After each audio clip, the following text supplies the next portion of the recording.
Horace, تعارف و تمہید۔ ہوریس 65 قبل مسیح میں وینوسیا میں پیدا ہوا۔ اس کے والد زندگی کے بارے میں بڑے بلند خیالات رکھتے تھے۔ وہ خود بلند حوصلہ تھے اور ہوریس کو بھی انہوں نے بلند حوصلگی اور اپنے مقاصد پر ڈٹے رہنے کی تعلیم دی تھی۔ انہیں علم تھا کہ وینوسیا میں اعلیٰ تعلیم کے مقاصد کی تکمیل ممکن نہیں ہے، سو انہوں نے ہوریس کو اسی مقصد کے لیے روم منتقل کر دیا، جہاں اسے بہت اچھے اساتذہ اور دوست ملے۔ 20 برس کی عمر میں اس نے ایتھنز کے لیے سامان سفر باندھا تاکہ وہاں اپنے تعلیمی مشن کو جاری رکھ سکے، لیکن بروٹس کی جمہوریت پسندی اور عوام دوستی کے رویے سے متاثر ہو کر وہ فوج میں بھرتی ہو گیا اور فلیپی کی جنگ میں عملاً حصہ لیا، جس میں بروٹس کو شکست کا سامنا کرنا پڑا۔ ہوریس کے لیے اب کوئی اور راستہ نہیں بچا تھا۔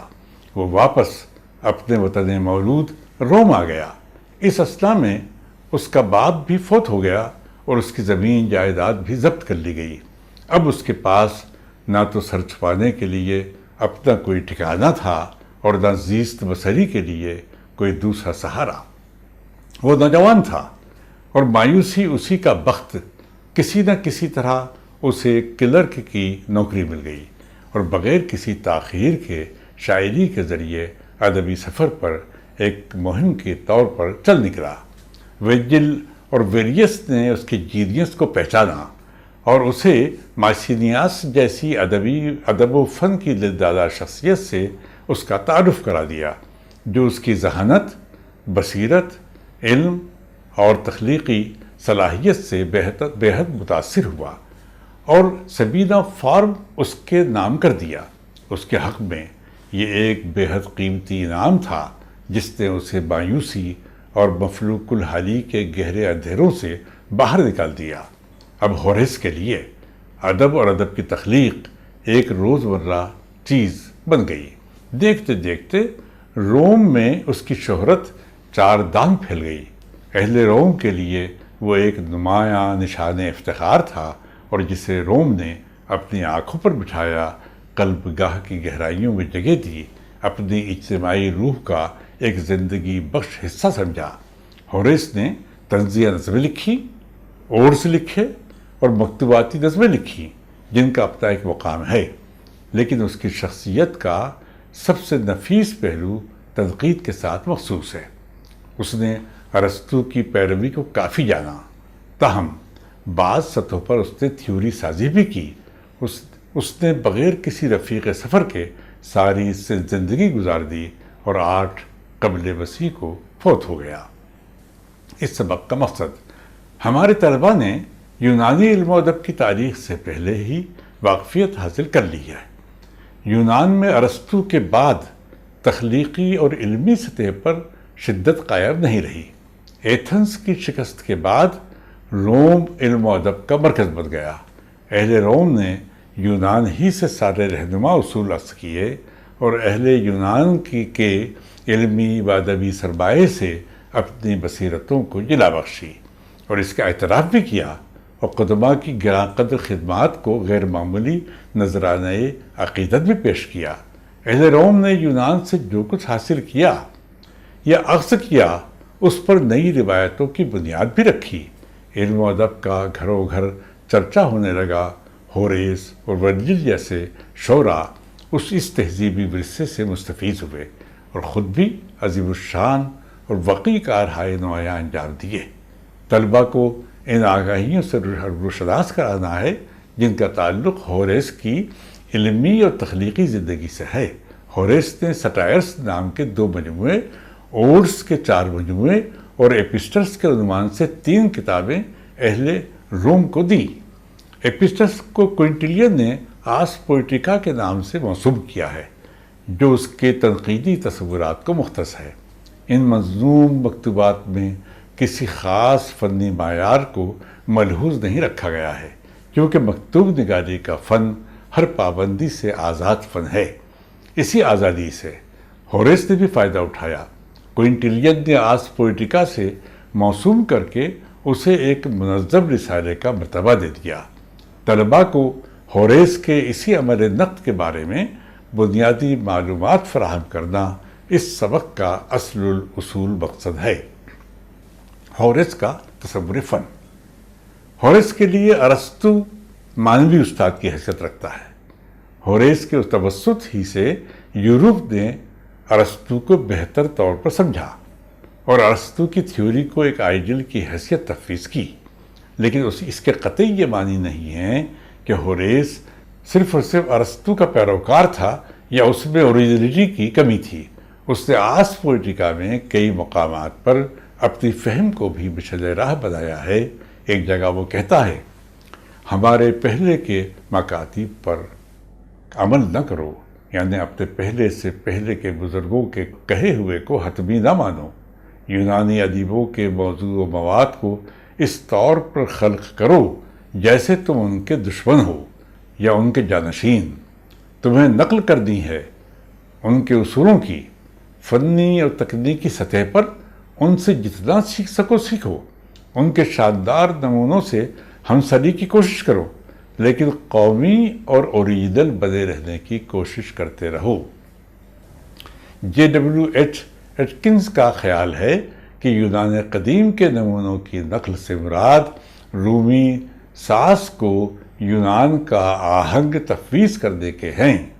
اس کا مطلب غلامانہ پیروی کے نہیں، بلکہ یہ تخلیق مکرر اور کسی نئی چیز کی تدریجی طور پر تشکیل کا عملیہ یعنی پروسیس ہے۔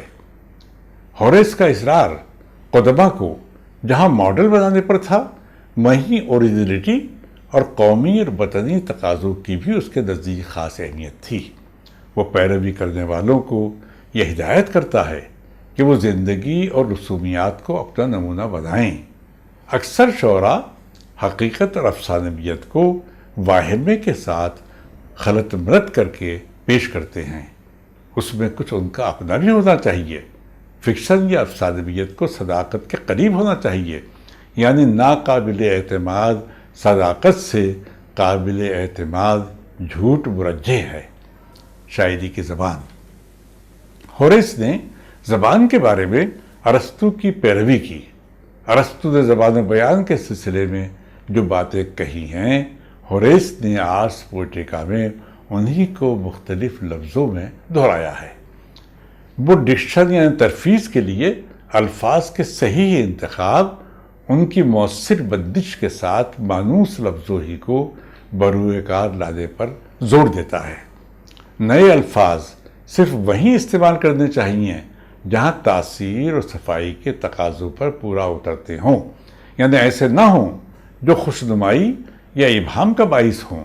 وہ یہ بھی کہتا ہے کہ مانوس الفاظ میں زبردست قوت ہوتی ہے اگر انہیں مہارت کے ساتھ ادا کیا جائے۔ وہ شعری تلفیظ کو ایسی چیز نہیں مانتا جس میں کبھی تبدیلی ہی واقع نہ ہوتی ہو۔ انسانی تجربات سلسلہ جاریہ کا حکم رکھتے ہیں اور اس میں ہمیشہ اضافہ ہوتا رہتا ہے۔ اس لیے زبان میں ان تجربات کو سمجھنے کی گنجائش ہمیشہ رکھنی چاہیے۔ وہ یہ بھی کہتا ہے کہ لفظ پیدا ہوتے ہیں، مرتے ہیں، اور پھر کسی دوران یہ میں سردوں پیدا ہو جاتے ہیں، بالکل اسی طرح جیسے پرانی نسلیں نئی نسلوں کی جگہ چھوڑ دیتی ہیں، یا بہرحال بہر سال درختوں سے پتے جھڑتے ہیں اور انہی میں نئے برگوبار کا امکان بھی چھپا ہوتا ہے۔ ہوریس نئے یا متروک لفظوں کو برتنے یا ایجاد کرنے کے خلاف نہیں ہے۔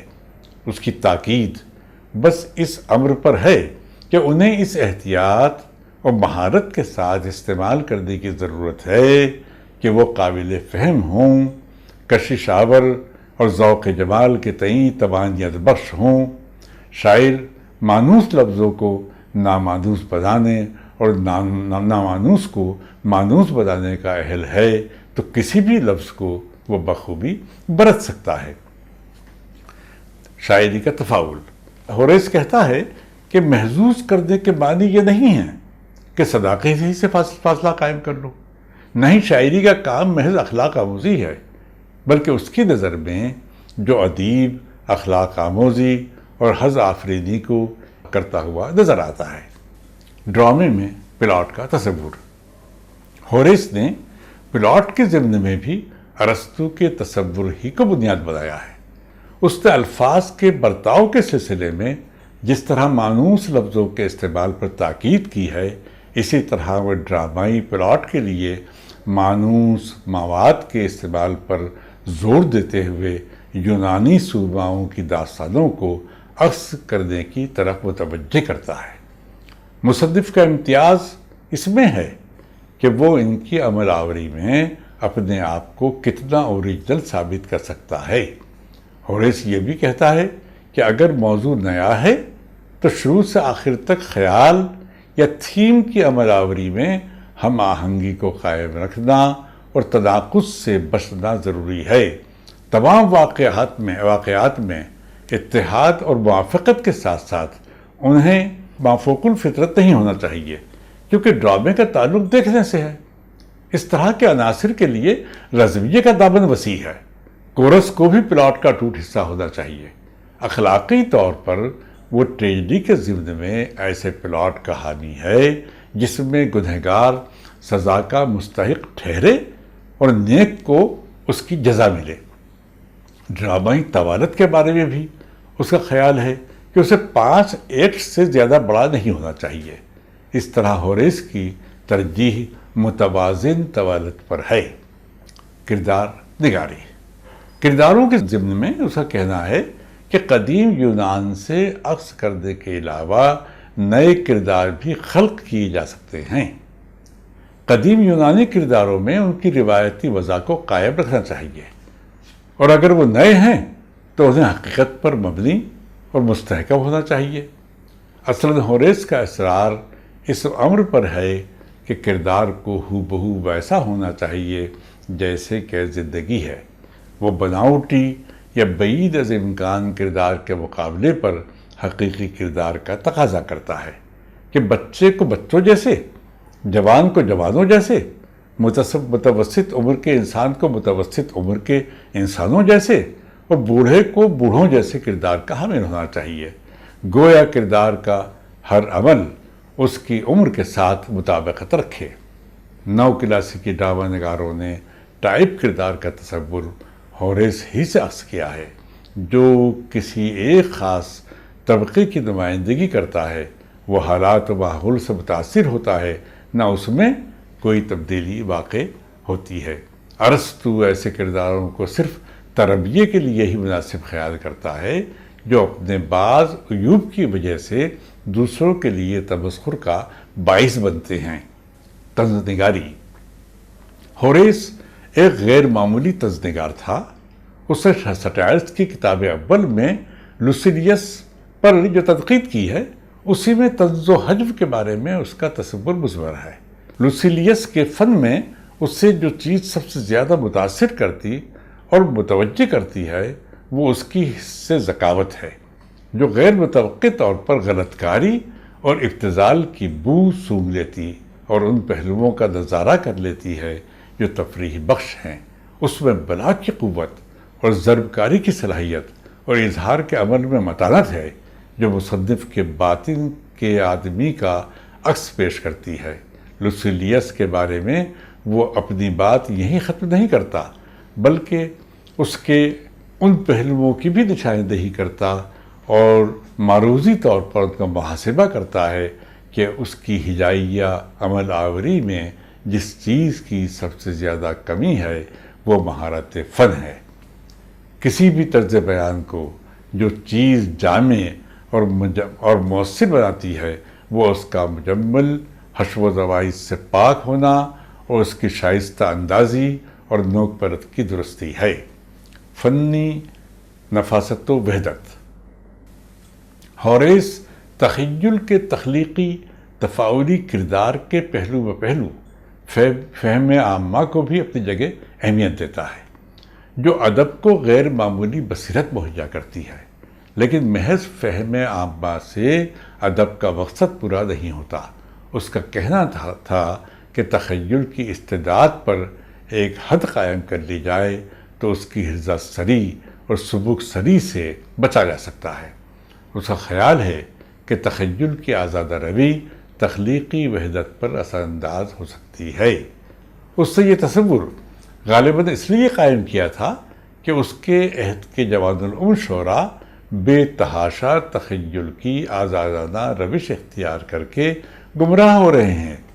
وہ کلاسیکی یونانی شعراء کی فنی استحکام کی روش کو نمونے کے طور پر اخذ کرتا ہے اور یہ ضروری سمجھتا ہے کہ تخیل کی بلند پروازی پر قدغن لگائے بغیر اظہار کے عمل میں ربط و ضبط قائم نہیں رکھا جا سکتا۔ ہوریس ارسطو کی طرح فن میں وحدت، نفاست اور جامعیت کا زبردست حامی تھا۔ تخلیقی فن پارے میں ہر چیز اپنے مقام پر ہونا چاہیے، اس کے تمام مختلف اجزاء مل کر اس کی اس طور پر تشکیل کرتے ہیں کہ وہ ایک متحد اور جوڑ جوڑ سے کسی بدھی تخلیق کی شکل اختیار کر لیتا ہے۔ اس طرح جیسے کہ سقراط کا خیال تھا کہ خیال اور جسم کا مکمل اتصال۔ جب شاعر ایک ہی مقصد کو اپنے مجمع نظر رکھتا ہے تو فن پارے میں اجزاء کی سطح پر باہمی اشتراک کی یہ صورت واقع ہو سکتی ہے۔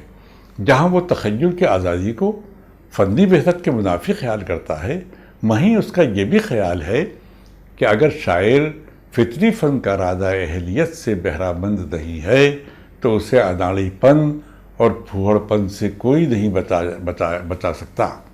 ارسطو کی طرح فنی تنظیم پر اس نے کئی مقامات پر تفصیل کے ساتھ بحث کی ہے۔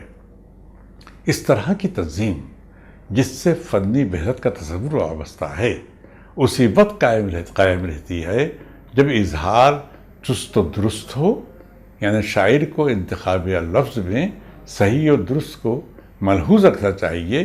اسے یہ بھی علم ہونا چاہیے کہ الفاظ کے معنی ہمیشہ وقت کے ساتھ بدلتے رہتے ہیں، اس لیے اس معنی پر مشتمل لفظ پر بنائے ترجیح رکھنی چاہیے جو تازہ اور چلن میں ہو۔ ہوریس محض الفاظ کے معنی کی طرف ہی متوجہ نہیں بلکہ اس نقطے پر بھی توجہ دینے پر زور دیتا ہے کہ شعر کے لیے معنی کے ساتھ بحر کی بھی خاص اہمیت ہے۔ اس کا یہ تصور قابل غور ہے کہ ہر بحر ہر شعری حیت کے لیے مناسب نہیں ہوتی۔ قدما نے اس راز کو بخوبی سمجھ لیا تھا۔ اسلوب: ہوریس پہلے بھی کہہ چکا ہے کہ اظہار کے عمل میں لفظوں کے برتاؤ اور ہم آہنگی کی خاص اہمیت ہے۔ ادبی تحریر میں شروع سے آخر تک ایک ایسا استحکام اور مختلف اجزاء میں ایسا گہرا ربط و ضبط ہونا چاہیے جو کشش آور اور خوبصورت جمالیاتی تنظیم کا اثر مہیا کر سکے۔ کسی بھی تحریر کو جو چیز سب سے زیادہ نقصان پہنچاتی ہے وہ تناقض کا عنصر ہے، جس سے تحریر کی فنی وحدت کے تحت سے نحس ہونے کا ڈر لاحق ہوتا ہے۔ ہوریس ایک مثالی اسلوب کے لیے 3 شرائط کی پابندی کو لازمی قرار دیتا ہے۔ نمبر 1، روزمرہ استعمال میں آنے والی زبان جو مانوس و قابل فہم ہوتی ہے اور جو روزانہ تجربے میں آنے والے معمولات کو بہتر طور پر پیش کرنے پر قادر ہوتی ہے۔ 2، اجمال و اختصار کا حامل ہونا، یعنی نوک پلک سے سوری سجی ہوئی ہو تاکہ وہ دوسروں کو اپنی طرف مائل کر سکے۔ نمبر 3، لہجے اور کیفیت کی یک رنگی بھی تحریر کے حسن پر اثر انداز ہوتی ہے۔ اس میں تنوع اور رنگا رنگی قاری کو ناگواری کے احساس سے محفوظ رکھتی ہے۔ یہی وہ شرائط ہیں جن کی پابندی خود ہوریس نے اپنے سٹائر میں کی ہے۔ نو کلاسیکی ادیبوں نے، جس میں پوپ سر فہرست ہے، ہوریس کے تصور ہجائی کو معیار تسلیم کرتا ہے اور پیروی کرتا ہے۔ خلاصہ: یونان کے علاوہ روم میں جن نقادوں کے تصورات و نظریات کو خاص وقت کی نظر سے دیکھا جاتا ہے، ان میں ہوریس، کوئنٹیلین اور لائنیانس کا درجہ اہم ہے۔ ہوریس بنیادی طور پر ایک شاعر تھا اور شاعری میں اس کا مقام ایک نقاد کی حیثیت سے زیادہ بلند ہے۔ ہوریس کے خیالات پر یونانی شعریات کا گہرا اثر تھا۔ وہ خود ایک فلسفی تھا اور اسی بنا پر شاعری کی مابعد طبیعیات سے زیادہ اسے اس کی جمالیات سے نسبت تھی۔ اس کی تصنیف آرس پوئٹیکا کا خاص موضوع شاعری کا فن ہے۔ ٹریجڈی کے تعلق سے ہوریس کے جن تصورات سے ہمارا سابقہ پڑتا ہے وہ ارسطو ہی کے تصورات پر مبنی ہیں۔ وہ ایک پرتکلف، نفیس اور مہذب سماج کا نمائندہ تھا جس کے باعث اسے اپنی قومی روایات بے حد عزیز تھیں۔ وہ بھی حیت اور ساخت میں تکمیل پر زیادہ زور دیتا ہے۔ اس کا خیال تھا کہ نمبر 1 شاعری میں وحدت و اجمال کی خصوصیات ہونی چاہیے۔ اس میں جن خیالات کو پیش کیا جائے شاعر کو ان میں ایک نفیس قسم کی ترتیب و تنظیم کا خیال رکھنا چاہیے۔ 2 شاعر کو ان اصولوں کا لحاظ رکھنا چاہیے جن کے تحت شاعری توازن، تناسب، اعتدال اور ضبط و ارتکاز جیسی خصوصیات کی حامل ہوتی ہے۔ یہ وہ عوامل ہیں جو شاعری میں نفاست یعنی ڈیکورم کو قائم رکھتے ہیں۔ 3 شاعری میں ہیئت کی اپنی ایک اہمیت ہے، لیکن جو چیز ہمیں ہنس بخشتی ہے وہ شاعری کا مواد ہوتا ہے۔ 4 اعلیٰ شاعری کے نمونے وہی ہیں جو شاعر کے اندر کی آواز کی نمائندگی کرتے ہیں اور جو الوہی فیضان کا نتیجہ ہوتے ہیں۔ 5 شاعری میں اخلاق آموزی کے ساتھ احتزاز بخشنے کے جوہر کو فطری طور پر نمو پانا چاہیے۔ 6 قدماء کے اعلیٰ فنی نمونے ہی بہتر رہنما ہیں۔ بالخصوص یونانی فن پاروں کی پیروی کرنی چاہیے جن میں اعلیٰ درجے کی نفاست اور وحدت پائی جاتی ہے۔ 7 وہ فن پارہ لائق مذمت ہے جس کی تشکیل میں مختلف اصناف کو بروئے کار لایا گیا ہو، یہ چیز تخلیقی تناسب کے خلاف ہے۔ 8 قدیم اصناف اور قدیم حیاتیں ہی اظہار کے لیے کافی ہیں۔ شاعر کو نئی حیاتوں اور نئی اصناف کی اختراع سے گریز کرنا چاہیے، کیونکہ جو کچھ کے قدماء کے وسیلے سے ہمیں ملا ہے اس کے بعد کسی اور اختراع کی گنجائش ہی نہیں ہے، اب صرف ان کا اتباع ہی کافی ہے۔ اس کا کہنا تھا کہ ماضی کو ہمیشہ اپنے مطبع نظر رکھنا چاہیے۔ کلاسیکی شعراء کے کارناموں اور اصولوں کا مطالعہ اور ان پر شب و روز غور و خوض انہیں بے راہ روی سے بچا سکتا ہے۔ اس میں روایت اور اس کی پیروی شعری اظہار میں استحکام کی موجب ہوتی ہے۔ نو کلاسیکیوں کے نزدیک درج ذیل بیت کی حیثیت کلیے کی تھی۔ Be Homer's verse your study and delight. Read them by day and meditate by night. Humour کے کاموں کا مطالعہ کرو اور محظوظ ہو، دن میں انہیں پڑھو اور رات میں ان پر غور کرو۔ ہمیں یہ نہیں بھولنا چاہیے کہ روم کئی سطحوں پر بلندیوں کو چھو رہا تھا، لیکن یونان کے ادب اور فکری ترقیات سے اس کا موازنہ نہیں کیا جا سکتا۔ اس کی تلافی کے لیے اہل روم قدیم اطالوی اور اسکندریائی روایت اور ان کے اثرات کو ذہنوں سے جھٹک کر قدیم یونان کے احیاء کی طرف مائل ہوئے۔ ایک وقت تھا کہ ہوریس ورجل کے اشانہ بشانہ رومی ادب کی روایت کی تجدید میں سرگردہ تھا، لیکن جب اسے قدیم یونانی فلسفہ و فکر اور تخلیقی وجدان کی بے تحاشا سرگرمیوں کا علم و احساس ہوا تو اس نے اپنے فکر و فہم کی باغ اس کی طرف موڑ دی۔ ورجل نے اپنی بہترین تخلیقی اہلیت کا استعمال شاعری تک محدود رکھا، لیکن ہوریس نے شاعری کے علاوہ تنقید کو بھی اپنی غیر معمولی صلاحیتوں کے اظہار کا وسیلہ بنایا۔ وہ مبتدیوں کو یہ تاکید کرتا ہے کہ انہیں اپنی تخلیقی اظہار کی سمتوں کے تعین کے لیے قدیم یونان کے شہپاروں سے روشنی اخذ کرنا چاہیے۔ سیسیرو اور کوئنٹیلین نے بھی یونان قدیم کی پیروی کی تائید کی تھی۔ جیسا کہ کہا گیا ہے کہ یونان میں ارسطو کے بعد تخلیقی اور علمی سطح پر شدت قائم نہیں رہی۔ ایتھنز کی شکست کے بعد روم علم و ادب کا مرکز بن گیا۔ اہل روم نے یونان ہی سے سارے رہنما اصول اخذ کیے اور اہل یونان کے علمی و ادبی سرمایے سے اپنی بصیرتوں کو جلا بخشی اور اس کا اعتراف بھی کیا اور قدماء کی گراں قدر خدمات کو غیر معمولی نذرانہ عقیدت بھی پیش کیا۔ اہل روم نے یونان سے جو کچھ حاصل کیا یا اخذ کیا اس پر نئی روایتوں کی بنیاد رکھی۔ علم و ادب کا گھروں گھر چرچا ہونے لگا۔ ہوریس اور ورجیلیا جیسے شعراء اس تہذیبی ورثے سے مستفیض ہوئے اور خود بھی عظیم الشان وقیع کارہائے نمایاں انجام دیے۔ ہوریس نے سٹائرس نام کے 2 مجموعے، اوڈس کے 4 مجموعے اور ایپسٹلس کے عنوان سے 3 کتابیں اہل روم کو دیں۔ ایپسٹلس کو کوئنٹیلین نے آرس پوئٹیکا کے نام سے موسوم کیا ہے، جو اس کے تنقیدی تصورات کو مختص ہے۔ ان منظوم مکتوبات میں کسی خاص فنی معیار کو ملحوظ نہیں رکھا گیا ہے، کیونکہ مکتوب نگاری کا فن ہر پابندی سے آزاد فن ہے۔ اسی آزادی سے ہورس نے بھی فائدہ اٹھایا۔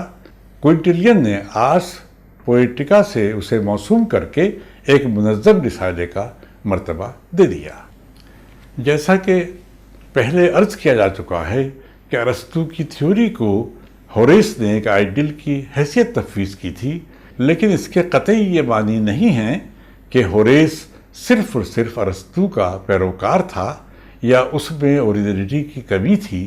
اس نے آرس پوئٹیکا میں کئی مقامات پر اپنی فہم کو بھی مشعل راہ بنایا ہے، جیسا کہ ہم پہلے کہہ چکے ہیں کہ وہ یہ بھی کہتا ہے کہ ہمارے پہلے کے مکاتب پر عمل نہ کرو، یعنی اپنے سے پہلے کے بزرگوں کے کہے ہوئے کو حتمی نہ مانو۔